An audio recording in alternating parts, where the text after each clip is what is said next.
here we are with David Gogel, VP of Strategy and Operations at dYdX Foundation. David, welcome to the Defiant podcast. It's so great to have you. Thank you so much for having me. Happy to be here. Yeah, so excited to have you because there's so much going on in dYdX recently. The biggest milestone was that dYdX is now operating on its own app chain. And this was, a long time coming. There were so many different stages involved in this transition. The tokenomics involved are really interesting as well. So yeah, I'm excited to dig into all those topics. So if we can start by, I guess, taking a step back and just describing what dYdX does, and then we can go into all the latest headlines.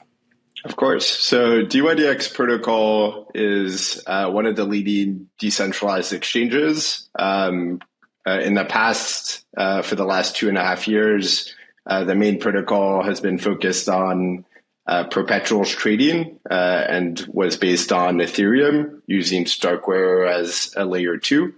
That's really been kind of the main product in market for the last 2.5 years or so. And we've seen over $1 trillion in volume, in cumulative volume over the course of that life cycle.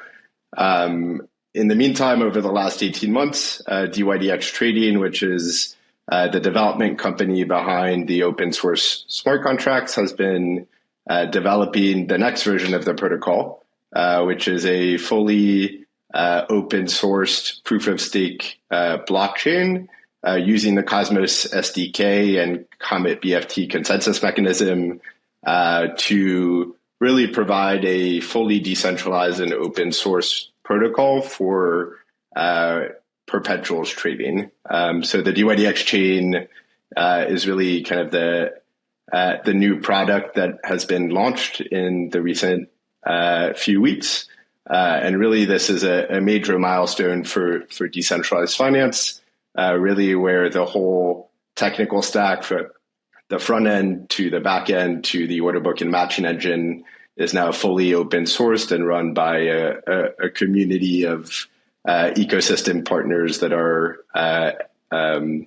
running the software behind the chain. Awesome. And just to clarify, there is dYdX protocol, that's the smart contracts running on their own blockchain. There's dYdX Trading, and then there's dYdX Foundation. So what do these two entities do? Yeah, so there's a number of different entities and groups within kind of the dYdX ecosystem. So dYdX Trading really is the main kind of core development team behind the current dYdX protocol on Ethereum. And then they are also the developers of the open source software behind the dYdX chain. So that's kind of the dYdX Trading kind of team. The dYdX Foundation team is really a separate team. We're an entity, a nonprofit headquartered in Zug in Switzerland. We have a separate team, separate board of directors, and we're focused on very different parts of the ecosystem. Our mission is to enable and grow the dYdX protocol by enabling communities, developers, and decentralized governance. So the dYdX Foundation is about 2.5 years old. Our mandate is really focused on driving the decentralization of the protocol. And the first step on that journey was launching the dYdX governance token around the current version of the protocol on Ethereum, and governance contracts that allow users to control aspects of the Ethereum protocol.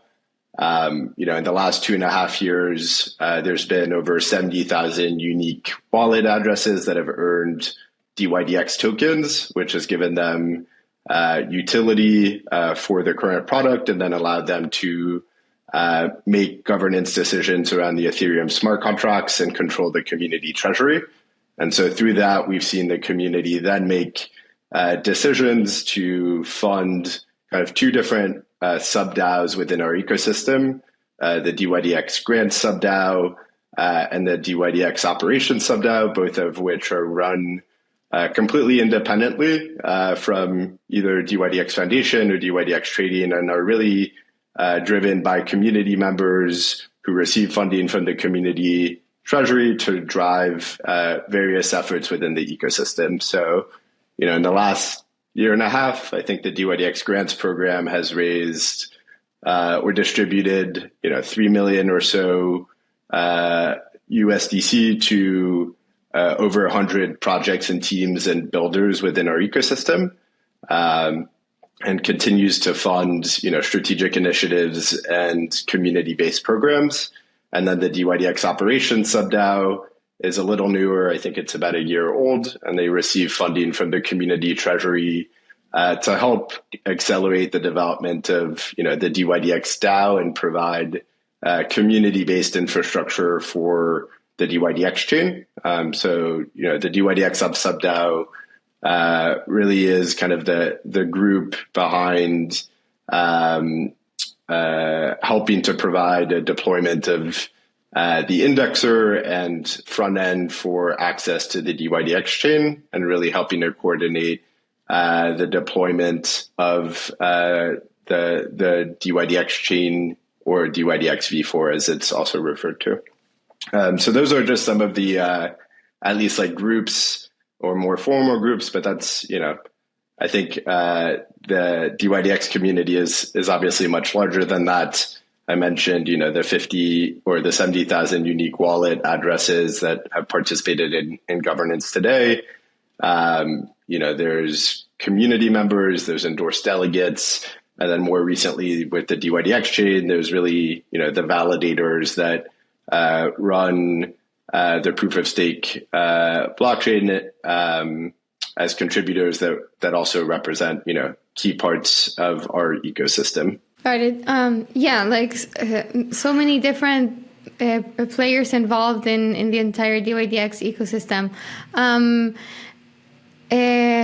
guess it's part of trying to make this more decentralized. You start kind of needing these groups as you move along that spectrum. So, speaking of that, would love to dive deeper into this evolution of becoming, of being based in an Ethereum layer 2 to becoming, to building your own proof of stake chain based on Cosmos. Why was this decision made? Like, why did you guys, why did dYdX feel the need to make this transition? Yeah, so that's a really great question. And, I think the best source of truth here is a blog post that Antonio Giuliano, who's the founder of dYdX, has kind of put together around the history of dYdX and certain product decisions that have made over time. dYdX has always been focused on building advanced trading for in a non-custodial way. And so, as the technology stack has evolved over the last few years, so has the product. So if you look back, to 2017, 2018, dYdX was really one of the first venues where you could start margin trading using smart contracts in Ethereum and allowing users to retain custody of their funds at all time. dYdX then launched borrow lend pools and was one of the biggest kind of early iterations of that, as well as flash loans. So really having kind of a track record for building new products. Over time, dYdX launched perpetuals trading on Ethereum as a layer 1. And then, for those of us that have been in the industry for long enough, we remember kind of the DeFi summer when gas fees for simply depositing and withdrawing to a smart contract became cost prohibitive and really a bad user experience. And so even back then, dYdX was really one of the first major DeFi protocols to research layer 2 solutions to provide scalability and low cost trading to users to really improve kind of the user experience. So the current version of the product on Ethereum is, again, based on StarkWare as an L2 and Ethereum as a settlement network.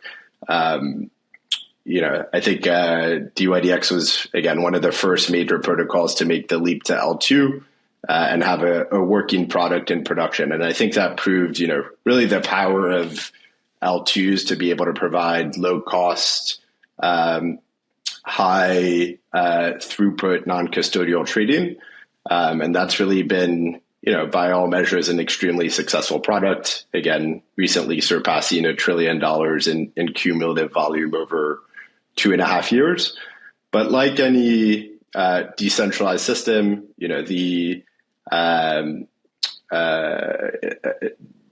a system is only as decentralized as the most centralized component, right? And that's often dictated by the limitations of the technology. So today, dYdX operates an off-chain order book and matching engine. And then there's been a lot of discussion around centralization issues around sequencers for many L2s. And so as a result of that, really the goal here was, how do you develop a system that is more decentralized, that is able to scale? And the engineers at dYdX Trading spent a lot of time evaluating different L2s, different L1s, and then ultimately decided that leveraging the Cosmos SDK and the tech stack on Cosmos, you could really build a low latency, high throughput, low cost app chain that was really specific to the dYdX use case, which is, trading for perpetuals and other kind of advanced financial tools. And so, it took 18 months or so of development to really build an open source proof of stake blockchain. And, as I mentioned, now that the chain is launched, it's really exciting time for the broader DeFi ecosystem. This is, really the first time that you have a chain that is fully dedicated to the trading use case, that has been really fully customized at all levels of the stack to be able to support our user needs, which really, again, boil down to low latency, high throughput, and low fees. And you're able to really create kind of that custom tech stack and hand it over to our community to really run and operate going forward. I think with having your own chain, you get the benefits of being able to customize the experience very specifically to your own use case as an app. But I think the drawbacks may be that I'm wondering whether you lose some degree of network effects, of composability from being within the Ethereum ecosystem. As we know, Ethereum right now, still concentrates most of volume, most of trading that's happening in DeFi and crypto more broadly, maybe just second to Bitcoin in terms of like volume and holders. So yeah, like how do you balance those trade-offs? I mean, and how does that user experience work? Like, if do you need to if you're on Ethereum, do you need to bridge over to the dYdX chain on Cosmos? Like, if you want to integrate with the DeFi ecosystem on Ethereum, can you still do that? If you can just walk me through some of those trade-offs. Yeah, absolutely. So, obviously Ethereum has had a lot of success, and as you pointed out, network effects, the infrastructure is really robust, and you've seen, DeFi Legos evolve over time. I think dYdX historically has been a little less kind of composable just by nature of the product, which really is, a single collateralized USDC margined and settled perpetuals exchange. And so, unlike kind of other DeFi protocols, composability really hasn't been I think, a key driver or requirement for dYdX's success to date. Having said that, the tooling, the ecosystem, the developer communities have all been, active contributors to date, and we've certainly benefited from that. I think what's really cool about the Cosmos ecosystem and stack is that it really is fully composable within kind of the Cosmos ecosystem. So IBC is just one example of that makes kind of the playing ground much larger, and then the fact that the whole order book, matching engine, front end, the whole tech stack is fully open source really means that any developer anywhere around the world can fork it, build on top and around the base layer chain in a way that just wasn't possible with kind of our current protocol. Having said that, the community over the last few weeks and months has really, on Ethereum, has through governance decided to adopt the dYdX chain as the next version of the protocol, and to bridge over dYdX tokens on Ethereum to be used as the main staking token for the proof of stake blockchain on Cosmos. And so, there was a wrapped ETH dYdX smart contract that has been deployed, and that the community has adopted as really the one-way bridge from Ethereum to the dYdX chain, where current users can send their tokens to that smart contract. They'll receive a wrapped version of the dYdX token on Ethereum that, through governance, now has the same utility and governance rights as the current token on Ethereum. And then the validators on the dYdX chain side look at the event information from that smart contract on Ethereum and then credit the relevant accounts on the dYdX chain with dYdX chain dYdX. So that's kind of what the bridging process looks like today. The other thing to keep in mind, you talked about kind of the infrastructure and wallets. There's been a lot of innovation around really reducing kind of the steps for existing kind of Ethereum wallet holders to be able to bridge over. So people can connect to the dYdX chain with their MetaMask wallets, really any wallet of their liking.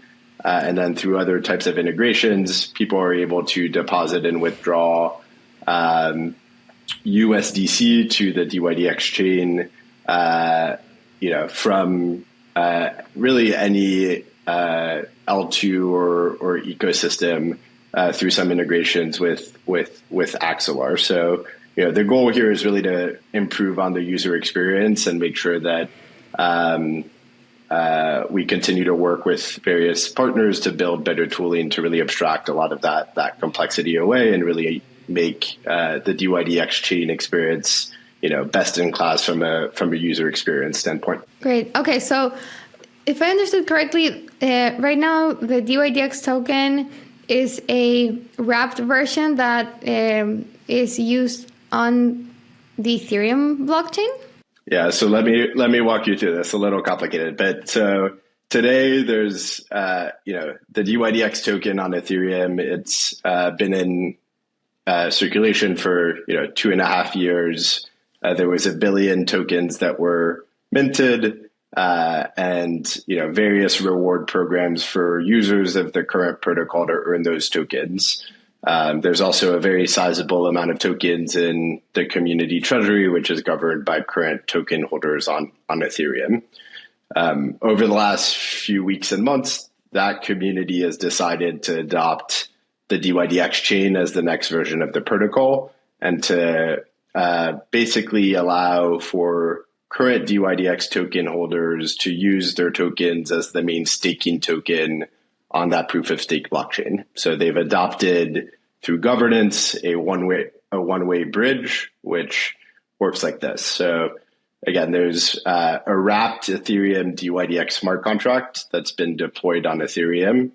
If you're a token holder today on Ethereum, you can send your dYdX tokens to that smart contract. We've now kind of rebranded that token as ETH dYdX or Ethereum dYdX. In return for sending your tokens to the smart contract, you're going to receive two new tokens. You're going to receive a wrapped Ethereum dYdX token on a one-for-one basis. That's an ERC20 token, and it gives you the same governance and utility as the current ETH dYdX token on Ethereum and governance rights around the Ethereum smart contracts. That's token kind of number one. You'll get that immediately after sending your tokens to the smart contract. When a user sends their tokens to the smart contract, as part of that process, they also input a dYdX chain address in the smart contract call. And so there's an event on Ethereum that shows this user sent 100 dYdX to the smart contract and a destination address on the dYdX chain.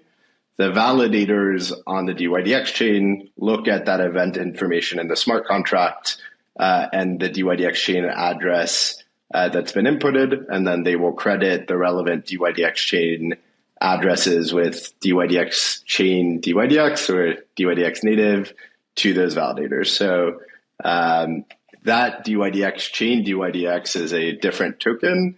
It's really, a software upgrade. It gives you different types of governance rights around the being able to control governance parameters for the dYdX chain. And then most notably, it can also be staked to validators and contribute to the security of the dYdX chain. As a consequence of staking, all protocol fees generated by the dYdX chain uniquely now flow to validators and to stakers.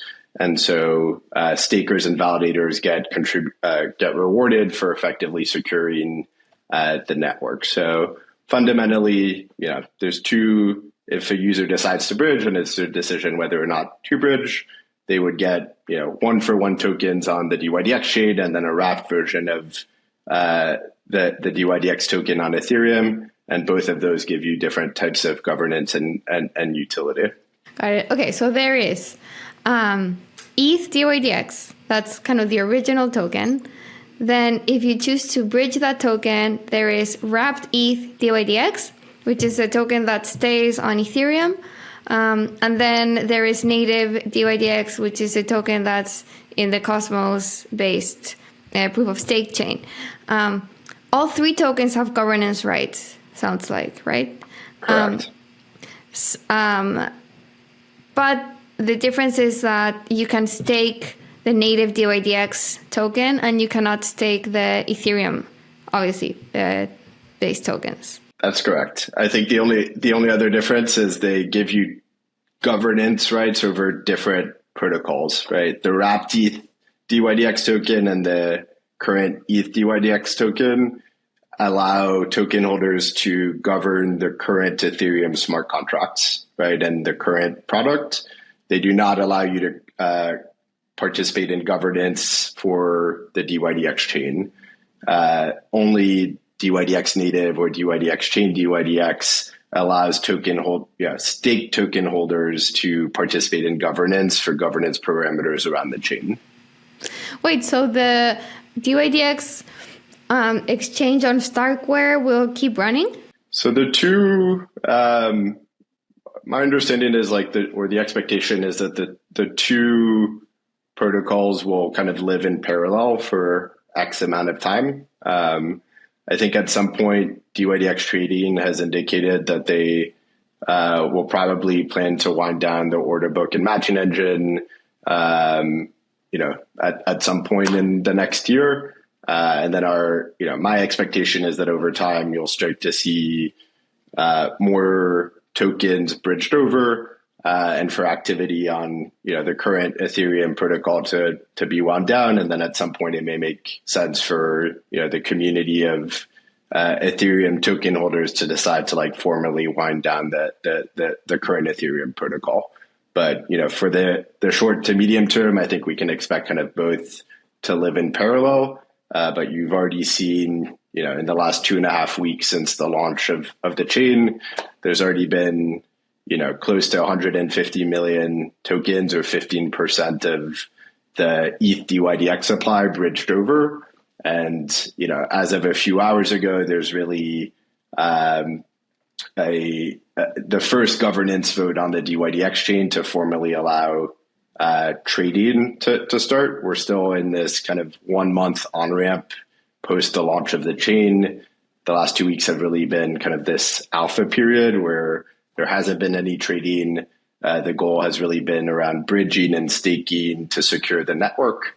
And today there's a governance vote that was submitted to move from alpha to beta, which would enable some trading on the exchange, on the dYdX chain side of the house. And so, that kind of kicks off the next stage of this growth and flywheel process. Over time, we expect more users, more volume, more liquidity to move from the Ethereum protocol to the dYdX chain protocol. Okay. Yeah, that makes sense. I mean, even it might be a bit complex to have like all these different tokens and like two separate products, but it makes sense to have this kind of transition period. And it would have been hard to get everyone to bridge right away. So I guess like one of the main moves or advantages of having your own chain is that you now have like the trading is fully on chain, I understand, whereas before you had this off chain order book. So what's the significance of this, and what's kind of the advantage for the end user?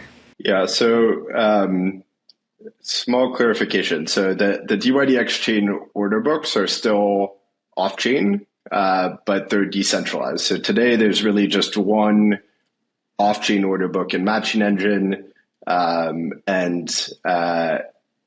StarkWare as an L2 and one sequencer that help provide this fully non-custodial experience, but that has high throughput and low latency. The key innovation here is in most proof of stake blockchains, really the validators participate in consensus, they produce blocks, they help secure the network. That's kind of proof of stake 101. The key innovation here with building a customized proof of stake blockchain for the high frequency advanced trader use case is really that you can make the validator software really more applicable to meet the needs of our users. So what makes kind of the dYdX chain really unique is the validators, again, participate in consensus, they produce blocks, but most uniquely, they also run a version of the order book in memory. And so today there's 60 validators in kind of the active set, and all 60 are running a version of the order book in memory and gossiping transactions with other validators and nodes, and then getting to finality and state through the consensus process. And so that allows for decentralization. You have becoming a validator on the dYdX chain, running an order book, anyone can do that. It is fully permissionless. In that sense, it's truly decentralized. You're not relying on one party to run that. You have anyone who can really run an order book and participate in consensus. But it is off-chain, which does allow for really high scalability and high throughput. I think if you look at the technology today, there's really no L1 or L2 that could support the amount of transactions required for a high velocity trading experience by having that whole experience on chain. And so this, off-chain order book and matching engine system, basically allows the chain to scale to about, 1 to 2,000 transactions per second, which really is, orders of magnitude much larger than what you'd be able to achieve on Ethereum today, but still providing, the decentralization and non-custodial kind of experience that our traders are expecting from us. Got it. And practically what that means is that buy and sell orders happen off chain, like in I don't know, a software that's hosted in a server, like any other exchange. But I guess like the difference is that it's also, I guess like there's a ledger that's held in every other in proof of stake validators too. Is that how it works? No. So today, when you're a trader, right, you create kind of an order. That order goes to a validator who runs an order book in kind of the software that they're running. And that validator is trying to match, buys and sells on its order book.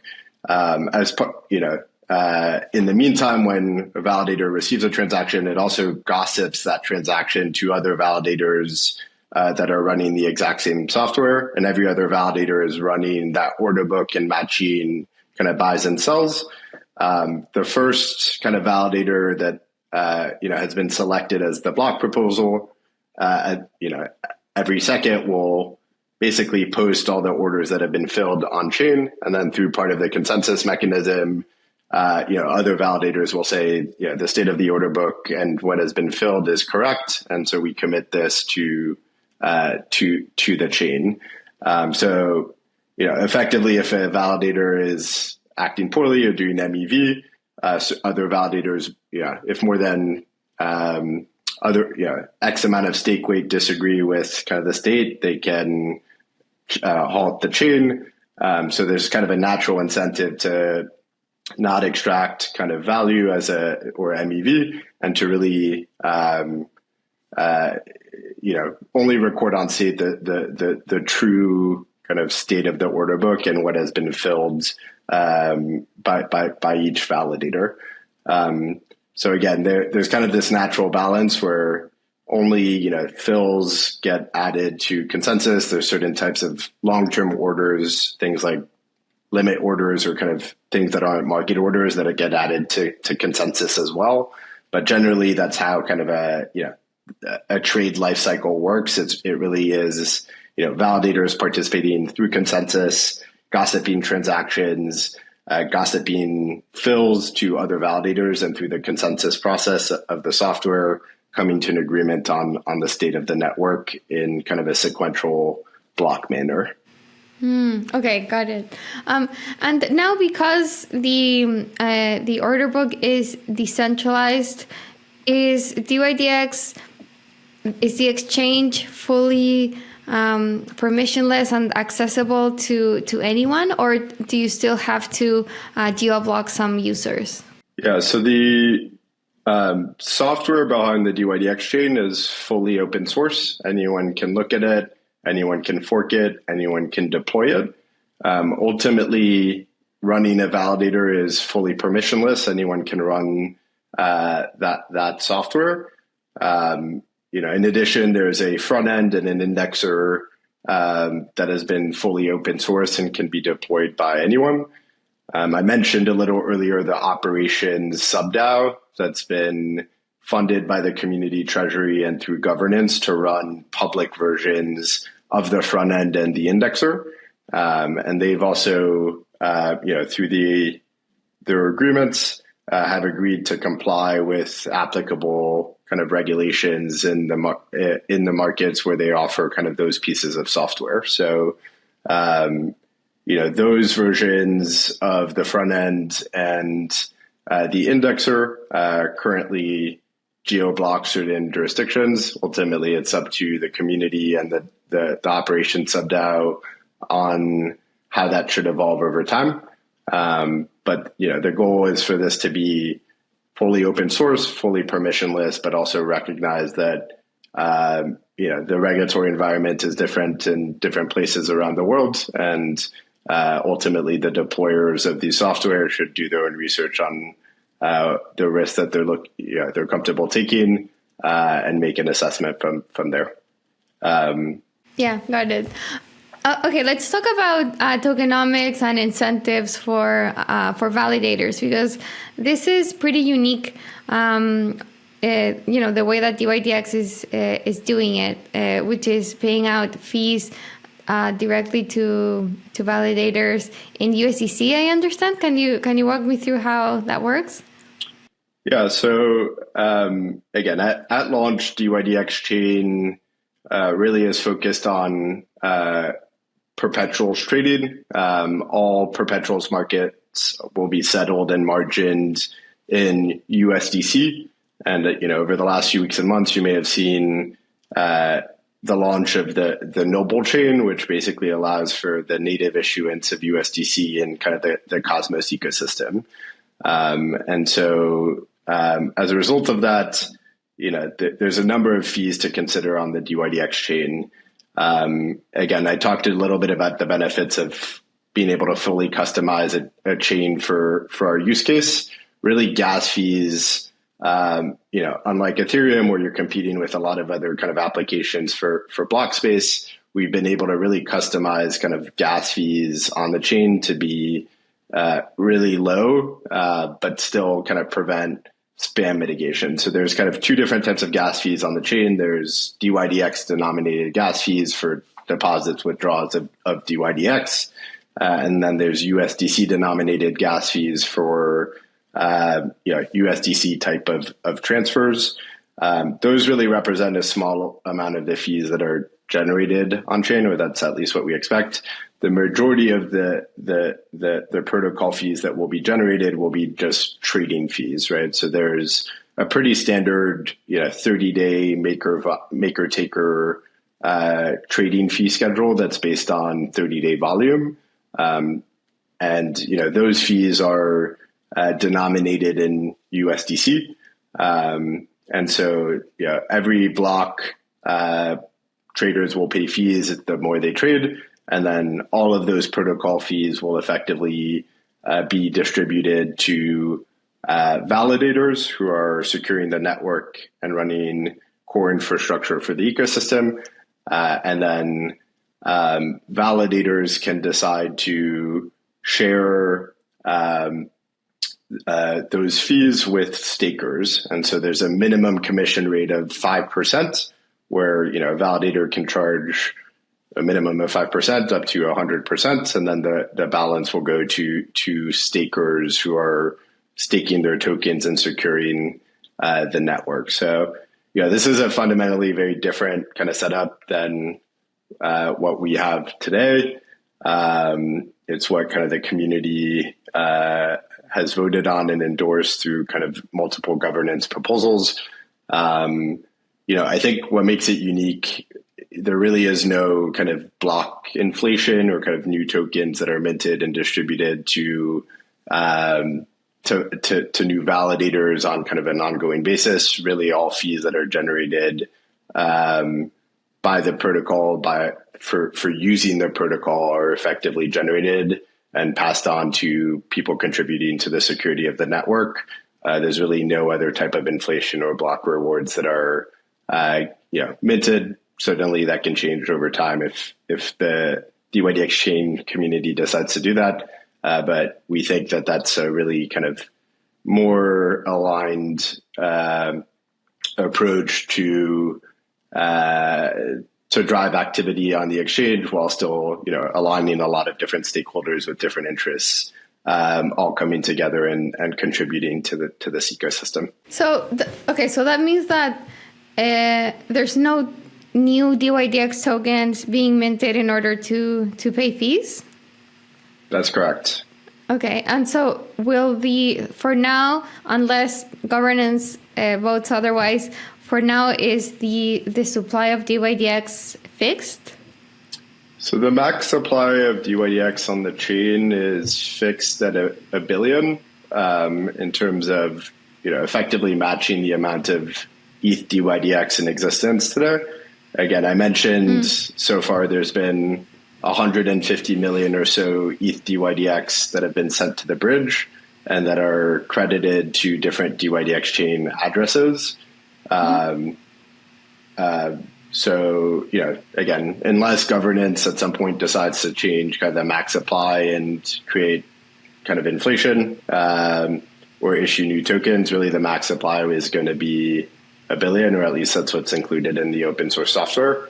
And as more tokens bridge over, that distribution to different dYdX chain addresses will evolve over time. Okay, and so to pay in USDC, how does this happen? Like, do you mint new USDC with what? Like, do you use dYdX tokens to buy it? Like, where does this USDC come from? Yeah, so we talked a little bit about composability and IBC earlier, but today, I think one big unlock for the Cosmos ecosystem in the last few weeks has really been the launch of the Noble chain, which allows USDC holders to natively deposit or withdraw USDC to the Cosmos ecosystem. And then through IBC, you can move your USDC from the Noble chain to the dYdX chain in kind of a secure manner without having to rely on, funky bridges between Ethereum and kind of Cosmos or other ecosystems in Cosmos. In the past, if you look at some of the big attack vectors in crypto and in DeFi, like bridges have often been honeypots for hackers, and we've seen a lot of user funds lost there. The Noble approach, where you really have native issuance of USDC in Cosmos, reduces that attack vector very significantly. With Circle behind Noble and a lot of the work that they've been doing kind of there. So the fact that today all of the perpetual markets are only settled and margined in USDC really means that we don't have to focus yet on figuring out how to bridge over all these other spot tokens that aren't kind of natively issued in the Cosmos ecosystem. In the future, if the dYdX community wants to add spot or different types of collateral types, making sure that bridging those assets to the dYdX chain is done in a secure manner is hopefully something that the community continues to think through on what the best approach is to be able to do that. I see. Okay, so effectively traders will be depositing USDC that's minted natively in the Cosmos ecosystem onto dYdX. They'll be settling their trades with USDC, and a portion of those trades will be paid in fees to dYdX validators, and that will be shared between validators and stakers. Spot on. Okay, good. And so for now, like, all trading will happen with USDC. And you were saying in the future, maybe if dYdX moves beyond perpetuals trading into spot trading, then maybe that will be the time to figure out a way to bridge Ethereum assets over. But for now, it's all trades really happen with only USDC. That's correct. And is like a spot market in the roadmap? I think from a product standpoint, dYdX, some of the core developers and just community members have talked about at some point potentially adding new types of markets, things like spot, things like futures, things like options, or things like different types of collateral types. I think that's really the beauty of having a fully open sourced software and ecosystem is, now really anyone can contribute to the code base and extend kind of the product suite over time. I think the way that, why are we focused on perpetuals today? I think it's just important to look at kind of where volumes are in the market. dYdX as a mission is really to build the largest exchange kind of period. And we think, this approach to building the largest decentralized exchange is a way to get there. Today, perpetuals trading is the majority of volumes in crypto. Spot trading is much smaller. And then if you look at traditional financial markets, you see a similar dynamic, right, where derivatives are orders of magnitude much larger than spot. I think on a daily basis, there's about 100 $70, $80 billion in perpetuals trading in crypto. But even though dYdX today on Ethereum is the largest perpetuals DEX, we only do about 1% of the market or so. I think we're the largest DEX, but relative to centralized exchanges, it's still quite a small amount of volume. And so, as we think about how to really grow dYdX, you have to really focus on the biggest markets for 10x growth potential. And so that really starts with focusing on perpetuals, which there's clearly strong product market fit in that sector. And as other kind of products evolve over time or grow within the market, I think we can expect to see the dYdX chain evolve and support different markets. I think one thing to remember that's really cool is the community of dYdX chain token holders now control which markets get added to the dYdX chain.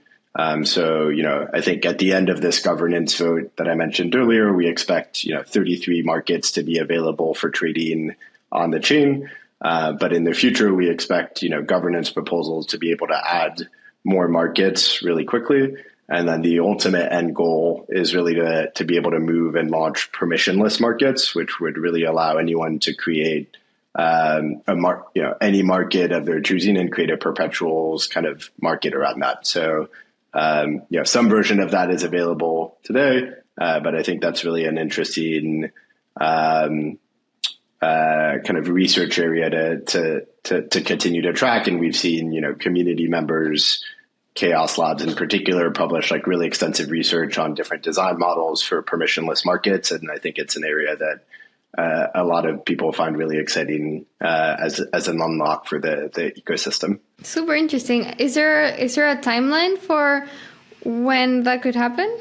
I'd say, I don't know, the next like six to 12 months. I think the goal right now has definitely been, open source the software, launch the chain, secure the chain, enable trading, and like gradually move up. I do think it's going to be kind of this gradual process. It takes, as you can imagine, this whole ecosystem is very new for people. It takes some time to bridge and migrate people over to fully understand how all of that works. So I think, the next 3 to 6 months are really focused on kind of this migration process, really get to, product parity to where the Ethereum chain is today. And then really enable a lot of these new unlocks from a research and product standpoint, in the next year, now that, the engineers are no longer kind of focused exclusively on the open source software for the chain. Makes sense. So how do you think DEXs can get to surpass centralized exchange volume? That's a really great question. It's something we think a lot about. Again, I think, there's different kind of cohorts of people and they all have kind of different views on what it takes. I think, what makes dYdX really unique is that, first and foremost, Antonio is a product maximalist, and we'll be the first to say that, to be able to really gain market share and, again, centralized exchanges or other products, you really have to build a product that people love to use, and finding really strong product market fit. I think the reality from my perspective, like the current version on Ethereum really has product parity with many centralized exchanges, but it has additional points of friction around using, self-custody as an example, or just the user experience, looks and feels like a SEX, but, is fully non-custodial, and yet we only have 1% of market share. And so the way that you win is really leaning into what makes DeFi indexes unique. And that really is kind of this permissionless access, this permissionless contribution. It's really having, the ultimate users of the protocol actually control the development of that life cycle. And that allows for, exponential, ecosystem development and just a better alignment of interests. And, fundamentally DEXs, can be more secure. They are more transparent. Rules are encoded in code. Everyone can see that. Everyone can fork that. If they disagree with it, they can relaunch it. I think we have so many examples in the last 2 years of the failures of centralized kind of counterparties and counterparty risks. And, that clearly wasn't even enough for people to really care, right? So I think that there's clearly a subset of people that are decentralization maxis, and we continue to focus on products that kind of support that need. But ultimately, the way that you win is by building a product that people love, leveraging the benefits of decentralization, and really abstracting a lot of that complexity away for users to be able to use a product safely and securely. Yeah, that makes sense. Okay, and then to wrap up, you briefly mentioned the end goal for dYdX to become the largest exchange period, but would love to hear more about kind of this long-term vision. Like, when that happens, what does the market look like? Like, what do financial markets look like? It's a great question. I mean, I think ultimately financial services and financial markets are in this period of extreme disruption. They have been in the last 10 years. I think historically we've always relied on centralized intermediaries as the barometers for trust.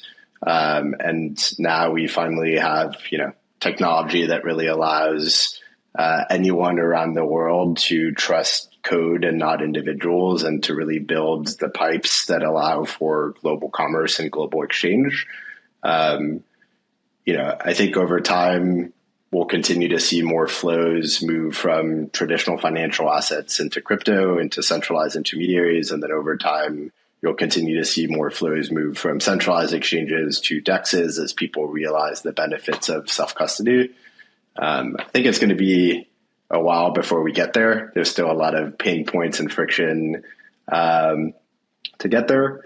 But, I could very easily see a world where dYdX is really the pipes for a lot of financial transactions and derivatives trading globally. And you have different front ends around the world and different ecosystems developing on top and around these pipes to really, help grow a more fair, equal, transparent, and secure financial ecosystem. I think the launch of the dYdX chain is a monumental step forward in that direction. And, I think and every other kind of dYdX contributor is, just really excited to help build towards that vision that I laid out. Awesome. Okay, that's a great place to wrap up. This has been a super interesting conversation. David, thank you so much for taking the time and laying out the vision for dYdX and what this transition into becoming its own chain was all about. Again, super interesting and exciting times for dYdX. So yeah, thanks again. It was a pleasure. Thanks a lot for having me.